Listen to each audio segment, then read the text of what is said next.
निजी TV channel के game show से शोहरत पाने वाली टुक टाकर शाहताज खान का बरहना फोटोशूट वायरल हो गया। टुक टाकर शाहताज खान के बरहना फोटोशूट की तस्वीर इंटरनेट पर वायरल हो गई।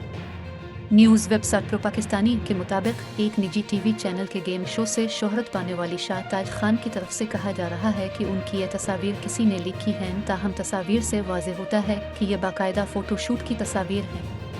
इंटरनेट सार्फिन शाहताज की इन तस्वीर पर उसे कड़ी तनकीद का निशाना बना रहे हैं और अक्सर लोगों का कहना है कि टुक टाकर ने वायरल होने के लिए खुद ही यह तस्वीर लिखी है। कमेंट्स में एक सारिफ ने लिखा है कि और कर लो मर्दों को बदनाम, शो में आकर खुद अपनी हरकतें देखो। शर्मीन नामी एक लड़की ने शाहताज के तस्वीर लीक होने के मौक़िफ़ पर मबनी पोस्ट पर कमेंट करते हुए लिखा है कि हमें तुम्हारी वजाहत की भी ज़रूरी नहीं और न ही हम इन तस्वीर की हकीकत जानना चाहते।